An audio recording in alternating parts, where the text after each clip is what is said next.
No, logi ir tādi, kā viņi ir, kad taisa vaļā, tad viņi visi drebēja, visi purēja. Bijuši pat gadījumi, ka sniega vētrā, kad hallē tur ir caur sniega vētrā, hallē ir sniegs nācis iekšā papakš. Un tad mēs esam pirkuši tās līmējumās gumijas siltinātās klāt līmējuši. Principā virtuvē un ziemeļpusē, kuri tur ir visi logi jau apsūnojuši un viss caur krāsošanu nelīdz nekas, viņi jāmaina.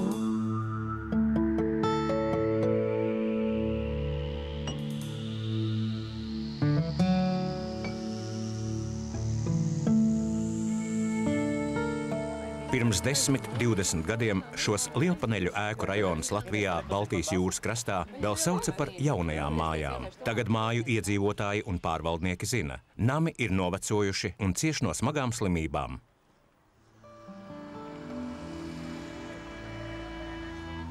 Tādā pašā stilā kopš 20. gadsimta 60. gadiem celti arī dzīvojamo māju rajoni Berlīnes austrumpusē un visur citur Austrumeiropā.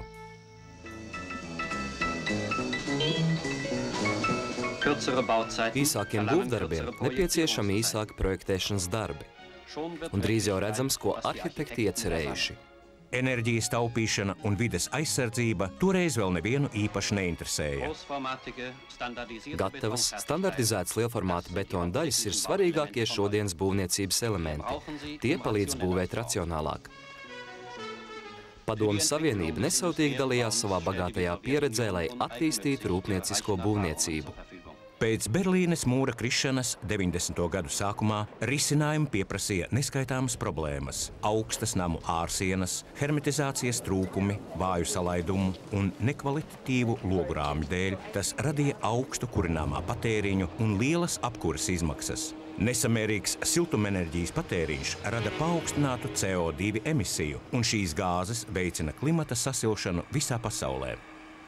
Lielpaneļu māju renovācija Berlīnes austrumpusē un jaunajās federatīvajās zemēs bija svarīgs ieguldījums vides aizsardzībā.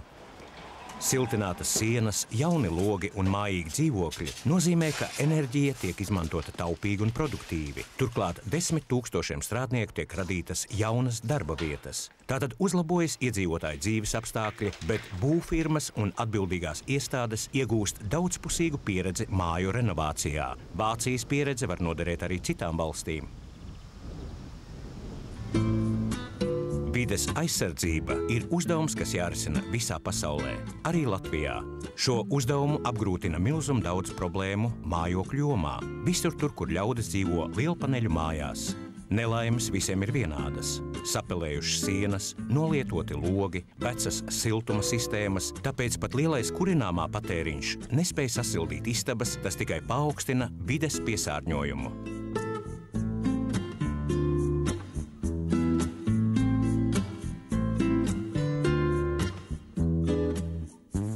2001. gads Latvijā. Ēka Rīgā Zemgales priekšpilsētā. 72 dzīvokļi zem viena jumta. Modeļa projekta uzdevums ir veikt vispārēju renovāciju, tādējādi ietaupot enerģiju un uzlabojot dzīves apstākļus. Tomēr pēc neatkarības iegūšanas lielākā daļa dzīvokļu Latvijas lielpaneļu mājās ir privatizēti, tāpēc svarīgākais projekta priekšnoteikums jāvienojas ar visu 72 dzīvokļu īpašniekiem.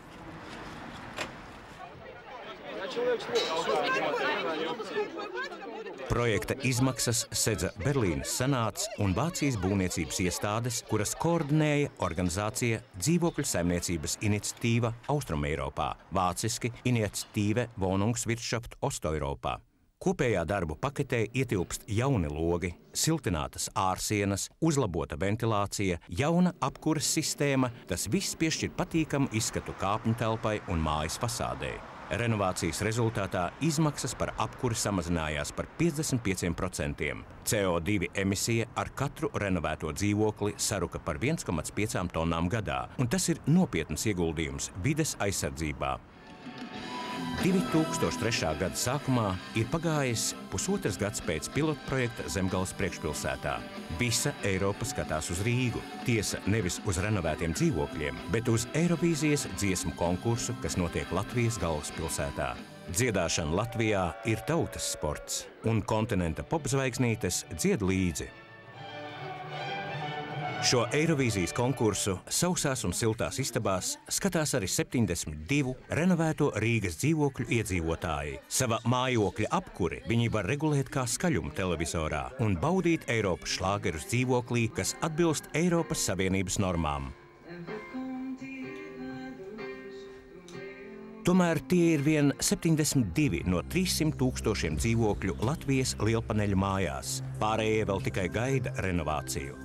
2003. gada martā tika noslēgta vienošanās starp Vāciju un Latviju par turpmāko māju renovāciju pēc pilotprojekta parauga. Līgums tika parakstīts renovētā lielpaneļu ēkā Vācijas vides ministrijā Berlīnē. Vācijas atbalsts izpaužas kā finanšu līdzekļi izdevīgiem renovācijas kredītiem, bet kredīta izmaksas jāsadz pašiem iedzīvotājiem. Vācijas nauda domāta pašpalīdzībai, un tā būs arī palīdzība kopīgajai videi. Projekta realizācija jāsāk jau 2003. gadā.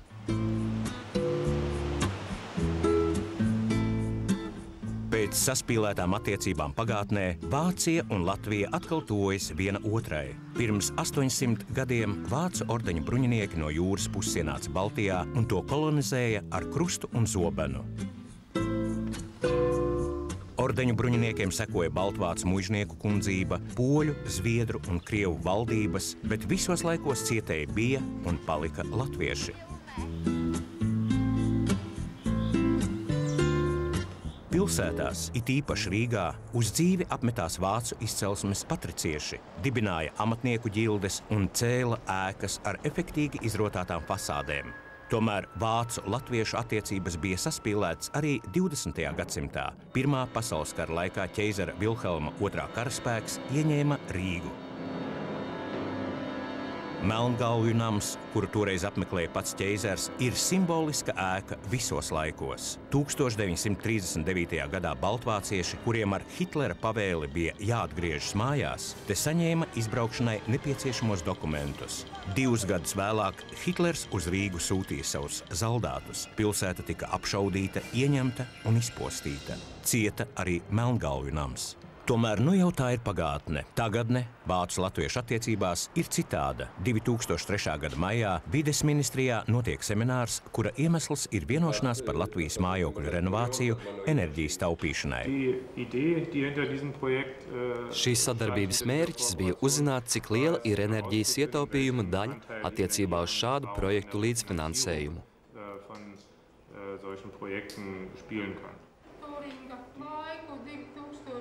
Mājokļu renovācijas idejai ir jāattīstās, un šajā darbā piedalās vācu un latviešu speciālisti, arī atbildīgie par dzīvokļu saimniecību un Vācijas attīstības bankas pārstāvji. Der besondere Demonstrationscharakter dieser Initiative Energetische Wohnraumsanierung liegt aber nicht darin, Šāda projekta demonstratīvā rakstura nolūks nav parādīt, cik labi funkcionē būvnieciskie pasākumi, bet gan attīstīt Latvijas vides aizsardzībai atbilstošu finansiālo konceptu. Izdevīgi finansiālie nosacījumi motivēs Latvijas lielpaneļu māju iedzīvotājus piedalīties savas mājas renovācijā, izmantojot visu piedāvāto pasākumu paketi, lai samazinātu vides piesārņošanu ar CO2, kurināmā patēriņu un izmaksas. Vācijas vides ministrijas finanšu atbalsts garantēs, ka šos kredītus Latvijas iedzīvotājiem būs pa spēkam atmaksāt.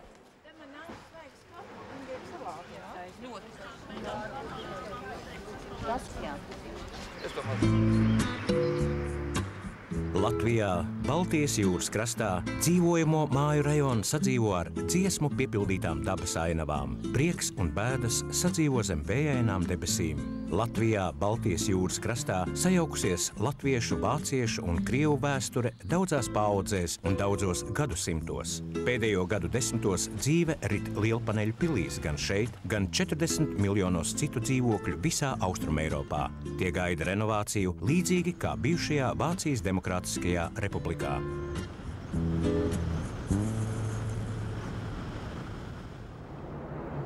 Neviens nešaubījās, ka galvaspilsētai Rīgai tiks gabaliņš no renovācijas tortes. Arī tāpēc, ka padomju režīma laikā rīdznieku protesti pret vides piesārņošanu ievērojami pātrināja Latvijas neatkarības atgūšanu. Taču lielpaneļu mājas saceltas visā valstī.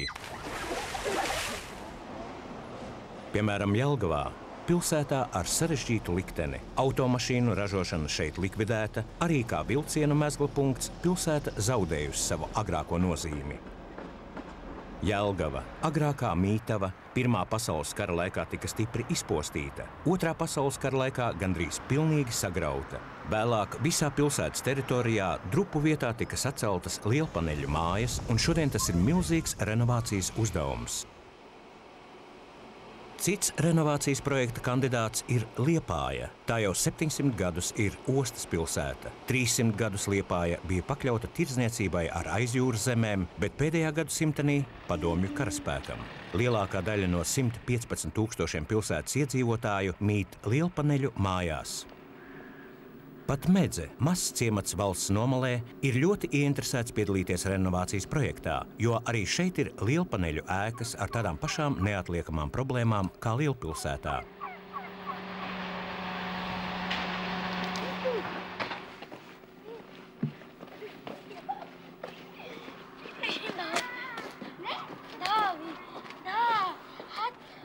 Pašai savu enerģijas avotu Latvijai gandrīz nav, tāpēc draudīgs šķiet cenu pieaugums naftai un gāzei, kuras vēl joprojām importē no Krievijas. 40% Latvijas iedzīvotāji dzīvo lielpaneļu mājās, tāpēc visus iepriecina cerības, ka pēc mājokļu renovācijas samazināsies izmaksas un enerģijas patēriņš. Bija pirmās sapulces, kas sauc, tad tur atnāca pāris cilvēki tikai, jo visi domāja, jākal tur kaut kāds projekts, jākal tur kaut kas.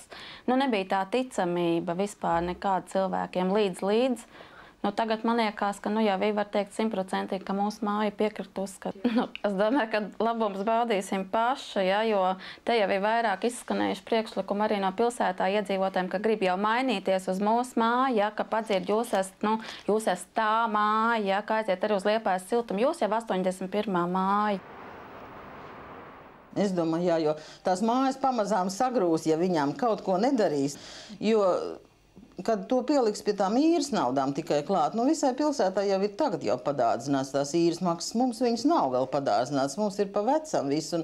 Pieliks tur, labi, kaut vai 10 lati mēnesī, bet tomēr 12 gados mēs to nemaksāsim. Tas, ja Dievs ļaus dzīvot, to jau neviens nevar paredzēt, bet tāpat mums ir bērni, kam tas dzīvoklis var palikt un redzē mīlam.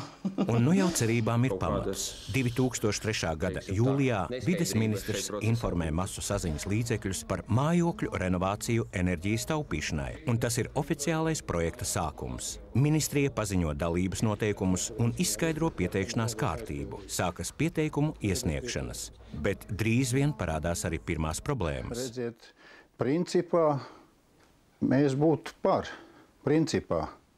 bet ir dažādi apstākļi, kuri liek mums būt piesardzīgiem pret šito lietu. Pats galvenais ir tas, ka mēs pensionāri šeit dzīvojam, šī dzīvoklī tieši. Zināt, kā pensionāriem jau ir diezgan spiedīgi apstākļi, var teikt. Neteiksim, ka pilnīgā nabadzībā, bet arī attiecībā uz nākotni ir tendence tāda, kad pensiju pieaugums netiek līdz visādu citu, teiksim, izdevumu pieaugumam. Потому что именно потому, что я вынуждена задумываться о том, что если мне с трудом, допустим, дается, скажем, оплата регулярная счетов, то как выплачивать этот кредит, который ляжет бременем на жильцов, Но тем не менее я вынуждена была согласиться. Cik es nedaudz esmu arī biznesa cilvēks, teiksim, tad perspektīvi kāpa, cik šis ir mans dzīvoklis, ir mans īpašums. Attiecīgi, ja nauda tiek ieguldīta nekustamajā īpašumā, tad parasti ir tā, ka vērtība tikai ceļās. Ar kredīta atdošanas iespējām parasti ir kā, teiksim, ir zinām uz doto brīdi, kādi ir ienākumi. Pagaidām, paldies Dievam, neplānojas, ka viņi varētu samazināties. Teiksim kā, ja mums palielināsies apsaimniekošanas naudas, tad mēs jau atkal tomēr ietaupam mūsu siltumu. Tā kā būtībā es domāju, ka īpaši vairāk mēs arī nemaksāsim. Paralēli mājokļu renovācijas projektam Latvijā notiek referendums par iestāšanos Eiropas Savienībā. 2003. gada septembrī Latvijas pilsoņi dodas pie vēlēšanu urnām. Referendums sniedz nepārprotamu rezultātu. Latvija ir nobalsojusi par iestāšanos kopīgā Eiropā. Daži Latvijas vēlētāji jau nākamajā dienā brauc rietumvirzienā uz Vāciju. Tie ir māju pārvaldnieki, kooperatīvu pārstāvji, Latvijas banku darbinieki, kas vēlas iepazīties ar Vācijas pieredzi. Berlīnes austrumpusē ir 270 000 lielpaneļu māju, gandrīz tikpat, cik visā Latvijā, bet kopš 1990. gada 85% Austrumberlīnes namu ir renovēti. Pierādījies, ka enerģijas taupīšana dzīvojamās mājās ir visiespaidīgākā tautsaimniecības enerģijas rezerve un efektīvākais ieguldījums CO2 emisijas samazināšanā. Tāpēc šie jautājumi steidzami risināmi arī Latvijā. Septembrī jau no 15. septembra varēja sniegt iekšā pieteikumus, bet kopš tā brīža vēl joprojām nav zināma, kāda tad būs šie finansēšanas noteikumi. Līdz ar to neviens nevar izskatīt mūsu pieteikumus, pieteiktos projektus. Un vienmēr, kad es pazvanu un painteresējos, man saka, pēc pāris nedēļām būs. Ja pāris nedēļas ir 2-3 mēneši, tad mēs ļoti daudz varam izdarīt pāris nedēļās. Latvijas Hipotēku banka ir Vācijas aizdevuma un izvēlēto renovācijas projektu finanšu pārvaldītāja. Bankā jāmeklē atbildes uz visiem jautājumiem, kas var rasties projekta realizācijas laikā. Situācija pašlaik ir tāda, ka jūsu kredīta pieteikums ir pieņemts bankā, bet, diemžēl, mēs viņu nevaram apstiprināt un dot galīgu atbildi, līdz mūsu bankas valde apstiprinājas aizdevuma procentu likmes un cits aizdevuma nosacījums. Un tā informācija ir tā, ka tuvākajā laikā šīs likmes tiks apstiprināts, jo esam no Vācijas puses saņēmuši piedāvājumu, viņiem piekrituši, un tuvākajā laikā bankas valde apstiprinās šos aizdevuma nosacījumus. Latvijas bankai renovācijas projekts ir tikai viens no daudziem darījumiem, tāpēc bankas darbinieku interese nav uz to koncentrēta. Vēl viena problēma. Kas palīdzēs māju īpašniekiem, kuriem nav nepieciešamās finansiālās iespējas ņemt kredītu? Tam būtu vajadzīgi atbilstoši administratīvi noteikumi. Uz doto momentu, teiksim, tagad rudenī, mēs visu esam, kā saka, visi dokuments ir iesniegti. Mums bija uzaicinājums piedalīties otrajā kārtā. Tagad dotajā momentā mēs gaidām tikai to momentu, lai varētu saņemt no bankas kredītu. Jo, principā, jo ātrāk mēs to dabūsim, jo ātrāk mēs varēsim uzsākt projektēšanas darbus. Tagad jau viss ir liela nepacietība gaida, un mēs jau pat turējam īšķi, lai tikai mums izdotos. Protams, ka vai es to piedzīvošu ilgi un dikti, bet mazbērni un mazbērns man jau augstāk cerības ir. Ko vēl, lai saka? Ja nebankrotēsim un viss veiksmīgi izdosies, tad, protams, ka būs lieliski. 2004. gada maijs Latvijas vides ministrs apmeklē Berlīni, lai kopā ar Vācijas pārstāvjiem pārunātu būvdarbu kavēšanos. Darbiem bija jāsākās jau pirms pusgada, bet līdz šim vēl nekas nav izdarīts. Vācijas finanses ir piešķirtas tikai uz ierobežotu laika posmu, tāpēc sākas sarežģītas sarunas. To prepare all necessary works before heating season. Šodien es vēl nevaru solīt, ka līdzekļi tiks piešķirti. Neviens nav ieinteresēts renovācijas projekta neveiksmē, taču izredzes realizēt projektu iecerētajā apmērā ir samazinājušās.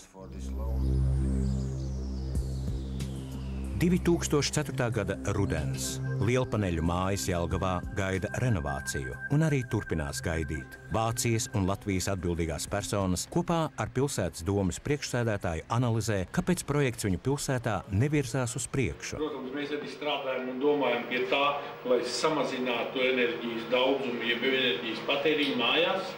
Wir versuchen auch daran zu arbeiten, dass der Energieverbrauch verringert wird, auch in den Häusern. Kaut gan tas arī neiet viegli.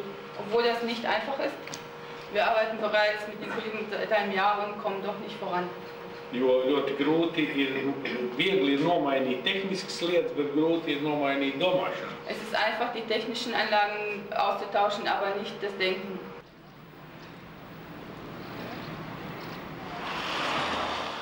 2004. gada rudens Brocēnos. Šī mazpilsēta Latvijas rietumos pirmajā brīdī šķiet ievērojama tikai tāpēc, ka ir pa ceļam braucot no Rīgas uz jūru. Taču, ieskatoties rūpīgāk, Brocēni izrādās sevišķi drosmīgu iedzīvotāju pilsēta. Visdrosmīgākā ir vietējā namu pārvalde, kas, neskatoties uz neskaidriem valstiskiem noteikumiem, ir uzdrošinājusies paņemt kredītu, kuru atbalsta vides ministrija tālajā Vācijā, un pašlaik tiek renovētas 4 mājas. Viens no drosmīgajiem ir pilsētas domas izpilddirektors Ingmārs Harmsens. Mums ir uzsākušies darbi, mums vēl nav līguma ar hipotēku banku. Mums viņa vēl nav, mums nav naudas, mums ir pēc 2 nedēļām jau ir pirmās izpildes celtnieku iedos, mums vēl nav naudas, ko maksāt. Mums šobrīd lūk Finanšu ministrijā, kāds izskatīs, kāds vēl dos kaut kādu savu slēdzienu, kāds vēl kaut ko teiks, kāds vēl dos kādu rīkojumu. Mēs mēģināsim risināt, protams, savādāk, liksim savus līdzekļus iekšā acīm redzot, vai kaut kādā savādākā veidā risināsim, jā, bet mēs nevaram atļauties darbus vilkt. Mums ir jāpabeidz, līdz 30. septembrim celtniekiem ir dots uzdevums iekšdarbus pabeigt, un viņi to izdarīs.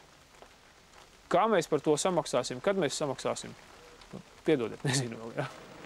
Drīz caur veciem nestabiliem logiem vairs nepazudīs puse no siltumenerģijas, drīz sienas vairs neklās pelējumus, un iedzīvotāji būs devuši ieguldījumu mūsu kopīgai videi.